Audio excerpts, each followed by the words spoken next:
going to look at sighted guide now, so we're going to watch a quick video and then we're going to wrap up. So here we go. We're going to hopefully play.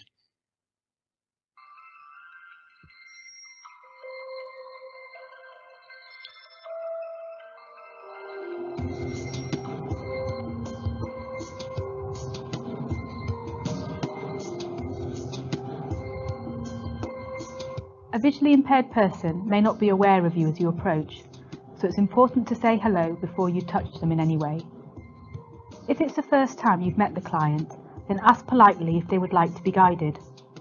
Not all people with a vision impairment need help in getting around, so please don't be offended if your offer is not accepted. If the person is sitting down before you set off, encourage them to stand up independently. Avoid them taking your arm first and using it to pull themselves up. Offer your arm for the visually impaired person to grip just above the elbow, or the person may prefer to grip your shoulder. Walk slightly in front of your patient, making sure that the pace is not too fast or too slow. Give instructions where necessary, but don't overdo it. Be careful not to push or pull the person you are guiding. Remember to give adequate room around obstacles. Watch out for hazards at head height. Always remember that when you are guiding, you are acting as that person's eyes. Where you go and how fast you walk should be their decision. When going through doorways, let the person you are guiding be on the hinge side of the door if possible. Then encourage them to take hold of the door if they are able to do so. If you come to a narrow space, move your arm slightly so that the person you are guiding moves behind you. Keep your guiding arm still and relaxed. Don't start waving it about or pointing at things. Remember that older people or those with disabilities may need extra consideration. If steps or stairs are involved in the journey, then please make the person you are guiding aware by stating if they are going up or down. Always make your patient aware when you are approaching and have reached ground level. To help the person sit down, put his or her hand on the chair. This means that the person will be able to find their own way to the seat. If the visually impaired person is accompanied, then avoid addressing your remarks to the companion as if the visually impaired person was not there. When the journey is over, make sure that the person knows the direction which they are facing and where they should go next. When you go, make the person aware when you leave their company.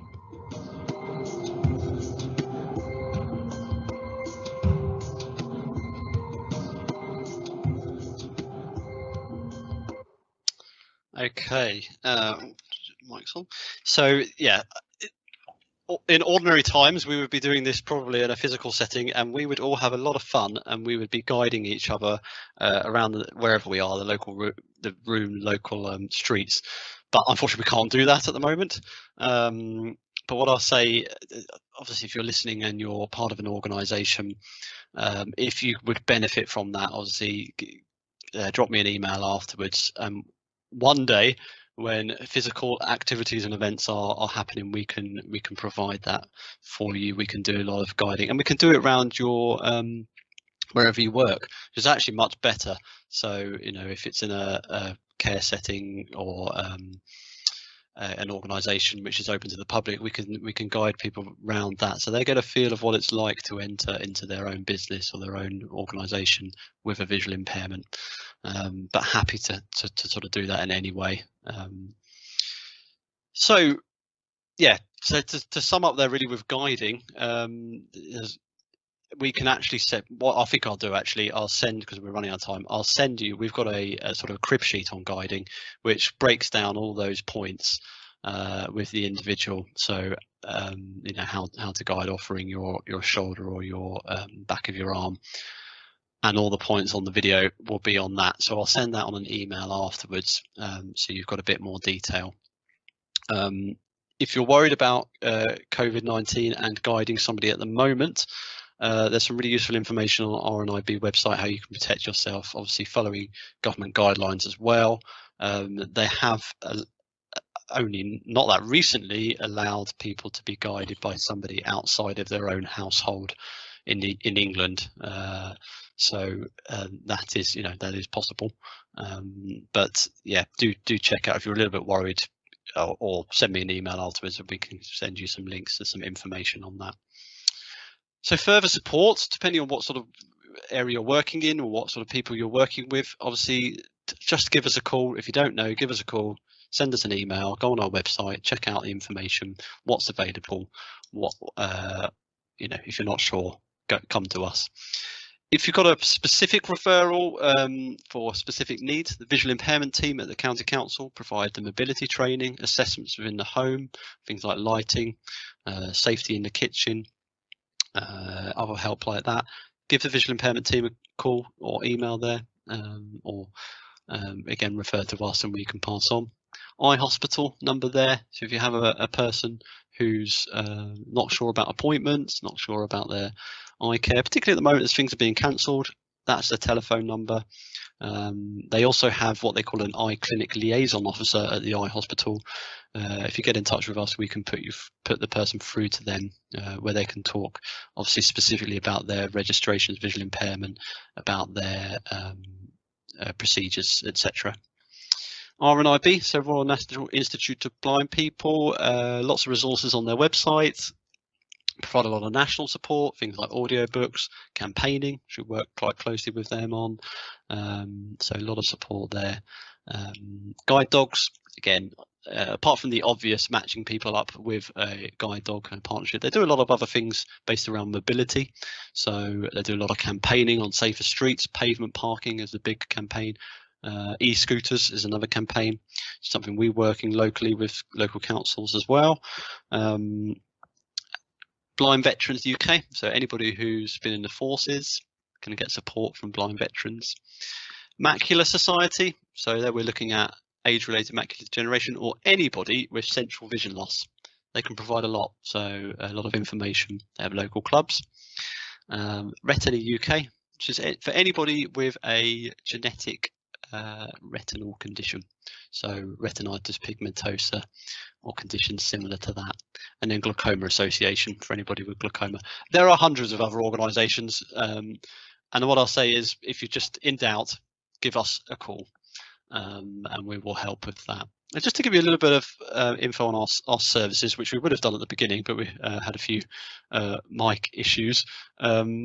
So we provide obviously local support for anybody with a visual impairment in Oxfordshire.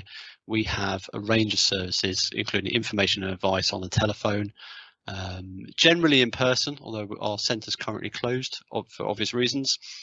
We have a resource centre with a lot of equipment, a lot of adapted equipment. So there's talking watches, clocks, kitchen scaled lighting, large print diaries, etc., etc.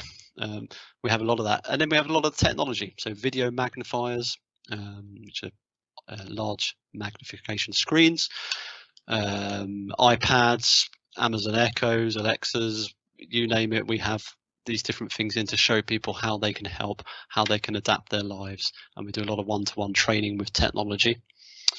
We also have our home visiting scheme and our telephone befriending scheme. So this is a really important one at the moment.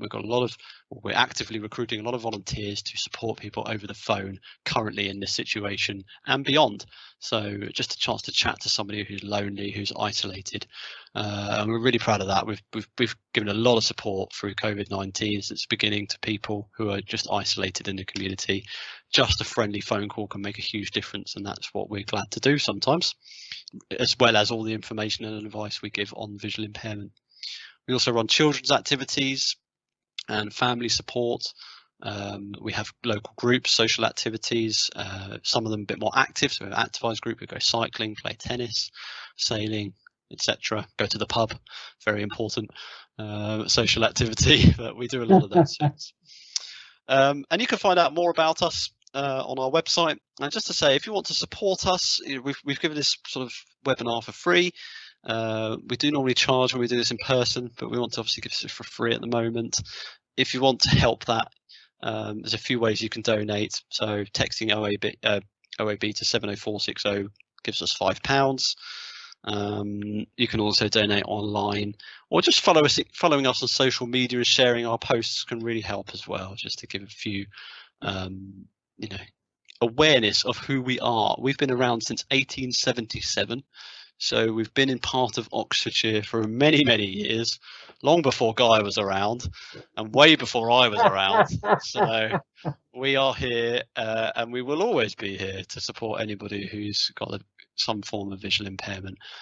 Things have changed over the years. A lot's changed over the years in terms of how that's delivered. But at the end of the day, we will be here to support people with sight loss, and we want to help people like yourselves who are also, working with people with a visual impairment, or friends or family of people who are visually impaired. So we're here to support. Please do leave feedback. So I'm going to email out afterwards a feedback form. That really helps. Please be honest. Again, this is very new to us, a webinar. So any input, any advice you have, or any ideas, please do send them our way. And I hope some of you have sent some questions in. If not, please do send them now.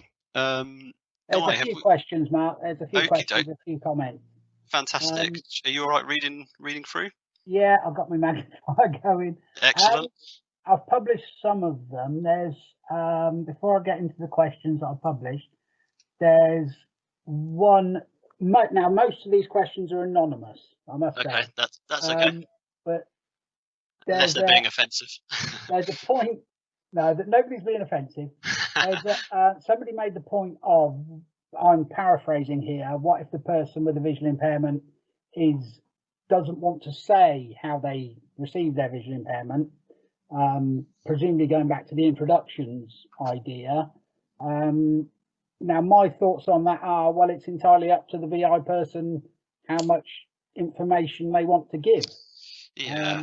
The same way as any other introduction when you're meeting somebody for the first time. It's entirely up to you what you want to say and how much information you want to give. I don't know whether you'd probably agree with that, wouldn't you, Mark? Yeah, I mean, if the person doesn't want to give away, and if you ask, what can you see, and they say, I'd rather not say, which is fine. If it's somebody you're working with long term, so if it's somebody or you're working with long term, in time you'll probably be able to gauge what they can or can't see, if anything. It's important, but it's not the end of the world. If they don't tell, a lot of times people come in and they don't say, or we've just known for years, and all their vision's changed over time. And when I knew them 10 years ago, their vision's a lot worse now. You can kind of gauge what people can see by the way they're walking around, by their mobility. If you present them with print and they can't read it, then that's an obvious sign of there's something wrong with their central vision, or that they can't read that. But yeah, I've very rare I've met somebody who'd say, I don't want to divulge that.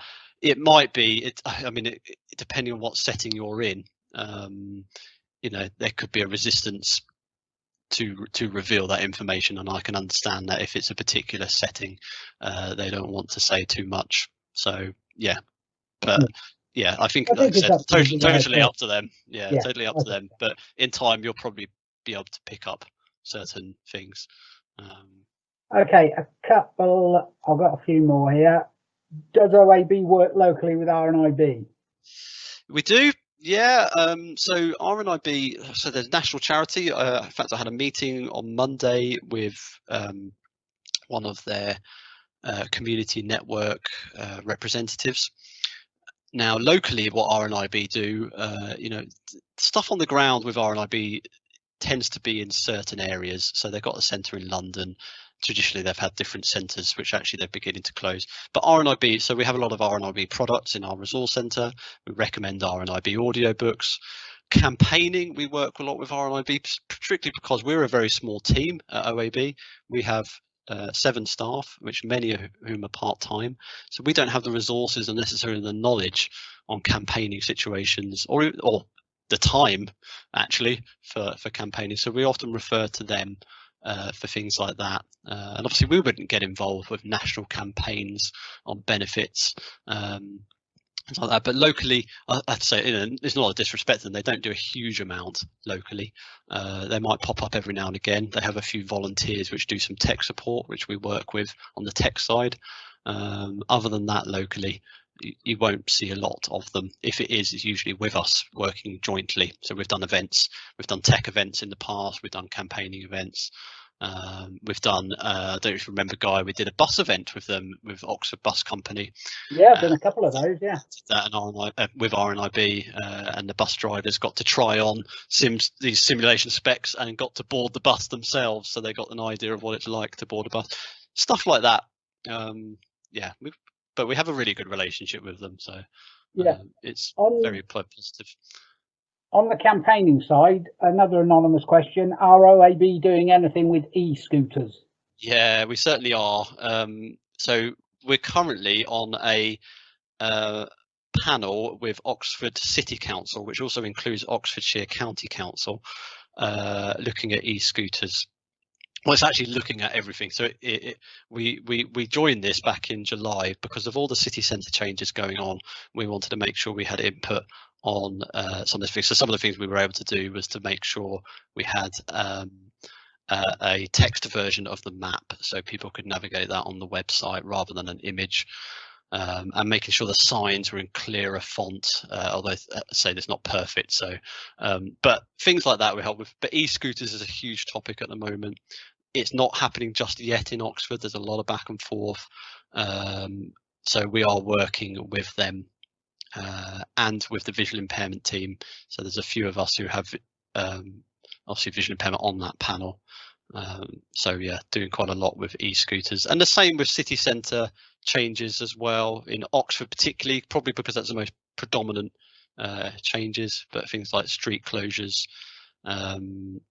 One thing we made sure in St Michael Street, when we had that put up, that picture, is we made sure that they keep so they've pedestrianised part of that. We made sure they've kept disabled parking bays, blue badge parking bays, and also to keep clutter off the pavements for obvious reasons, things like A-boards, chairs, tables off the pavement side and kept in the road, barricaded off. So there's a few wins we've had.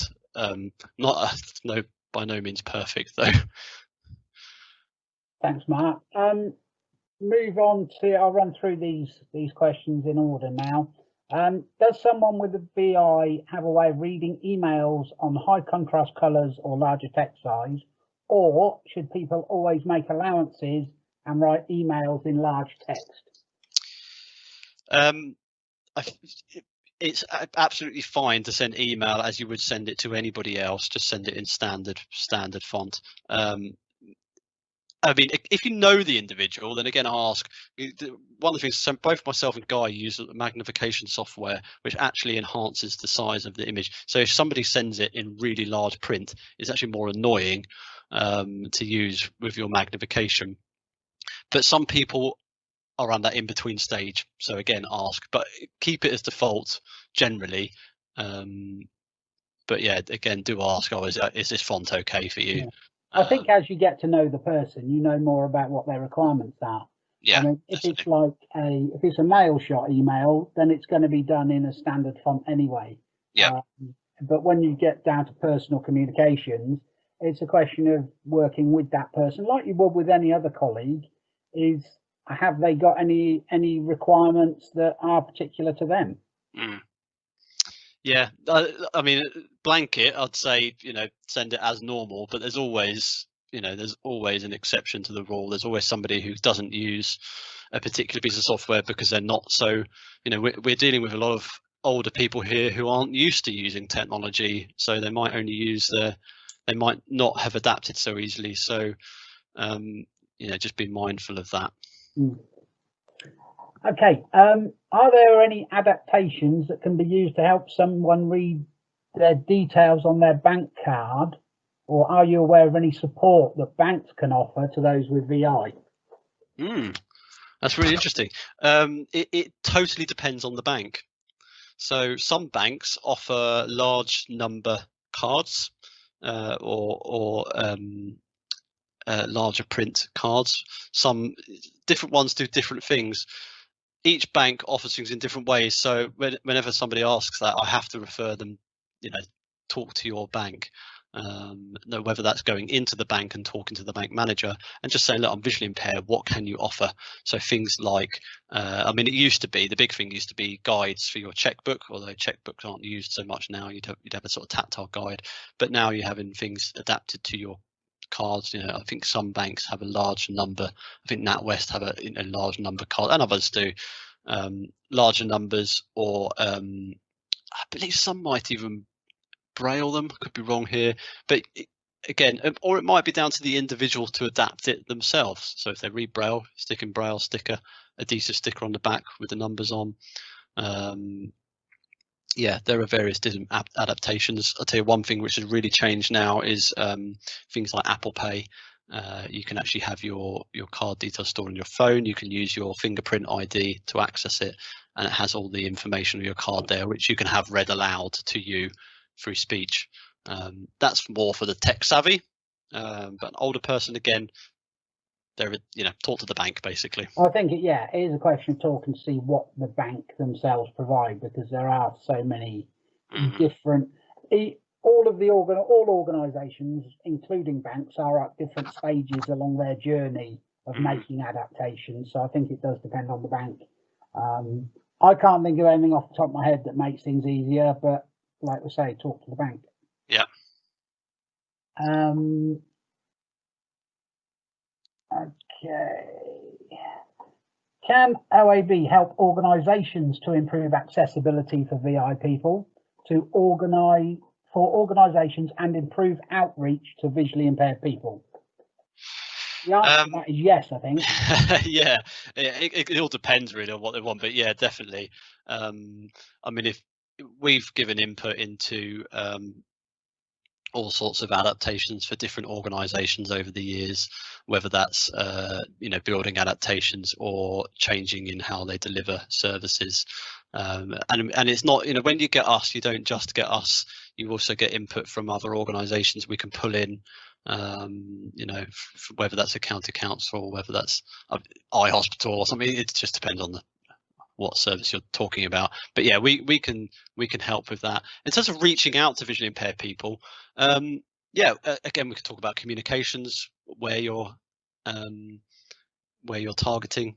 We send a newsletter out to about 2,000 visually impaired people in Oxfordshire, and also our social media plans. We do charge for that sort of thing, so but again, that just depends on what you need, and when it's not necessarily an official service, but we will happily sort of get involved, and sometimes, you know, we get involved with participation groups. We have people on those panels who are members or volunteers or staff, and they input from OAB sort of perspective. But get in touch if there's something. Yeah, do email, please do. If you're with an organisation that wants to talk to visually impaired people, wants to make your services and whatever suitable for visually impaired people, then phone us, email us, contact us through the website, and we can see what we can help with. If you see a visually impaired person walking in a busy train station, should you offer to help them find their way? Yes, definitely. I mean, but the thing is, which we said earlier, is don't grab, don't push, don't pull. You can just politely go up to the person, just like you might do if you saw somebody who, you know, looked a little bit lost or something. You know, do you need any help? You know, do you need any assistance? They can either say yes or no, and if they say no, fine, you move on and carry on with your journey.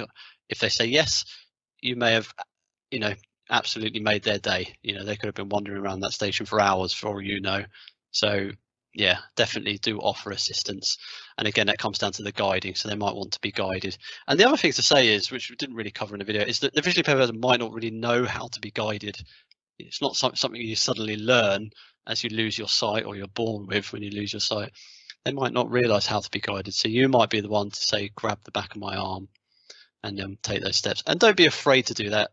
You'll get it wrong, you know. You'll it's practice really, but it's better that way than them just wandering around the train station looking for their train, or looking for the exit, or the toilet, or whatever, you know. So please do, definitely. Okay, I'm not quite sure the context of this particular question, but again, an anonymous person. Should OAB have a different VI person on the committee every 2 years? I'm not 100% what committee that person is talking about. So I'm not sure we can answer that question. I'm not sure about the context. Yeah, I guess a different VI person. I don't know. Depends really on that situation. I don't. Yeah, we do have a lot of input from members, clients, into our service delivery. That's another thing that's changing. So you might not realise we do have a new director. So Helen, who's been in place since December, and Guy is also, so Guy is our chair of trustees, who's also only been in place a year. So our board of trustees is constantly, well, not constantly changing, I don't want to say that, but it's certainly evolving and adapting over time. But we do have visually impaired people on that panel. And if you're talking about committees, advisory committees or such like, then we do have different clients sitting on different organisations, panels and whatever anyway. So yes, client representation when we're giving advice is very strong. And you'll find that there are quite a few visually impaired people around that are involved in giving advice to organisations, not through OAB and not necessarily on OAB's behalf, but are giving advice from the visually impaired perspective as they experience it. So a few answers to the way we've interpreted that question, I think. Yeah, again, you can email me if there's something specific that's related to. Happy with that. Okay, one more point. I think it's important for people to realise they don't have to be registered to get in touch with the VI, with the local authority VI team. Yeah, that's very true. You don't have to be registered. You just have to have a form of visual impairment. Okay. And the same with us as well. So yeah, exactly. For anybody. Although I would sorry, recommend that if you do have a visual impairment that needs adaptations or needs something like that, then it can be to you. It's purely personal, but it can be to your advantage to be registered if your sight loss is such that you need that much help. Then it can be to your advantage to be registered. You don't have to. It's totally your choice, but it can be to your advantage. Yeah, definitely. I mean, there's lots of benefits open to people who are registered, whether that's a blue badge for somebody who's registered severely sight impaired, or a bus pass, personal independent payments, PIP, or attendance allowance, which used to be called DLA. Some are still on that. If they're working age and young, definitely there's a lot of help with something called access to work in terms of getting into work, a lot of help with education, which they might miss out on. So yeah, lots of differences. So no, that's fine. Okay, and the only other one is a sort of housekeeping one is, are you going to send the slides through? Now I'll leave you with that one with you, Mark. I think the answer's no, but we'll have a recording. Is it? We can send the slides, we can send a recording, so we will pop those out there, and I'll also send a sheet, so a sort of fact sheet on guiding, so people will have that to hand and they can refer to it. And like I said before, if any organisations want to book onto a course, or want to book a specific course in time, we can come out to the organisation and do it in their place, and it'll be a lot more fun, a lot more interactive, unlike just hearing our voices and watching slides. So it's obviously slightly different, but yeah, thank you so much for everybody that came, and we've gone through all the questions, have we now, Guy? That's all the ones that I've seen. Brilliant, thank you. If anybody else has anything afterwards, do send them through. And thank you so much, and thank you, Guy, for joining us as well. It's been really helpful. Thank you very much, Mark. All right, take care, everybody, and we'll see you all soon. Bye.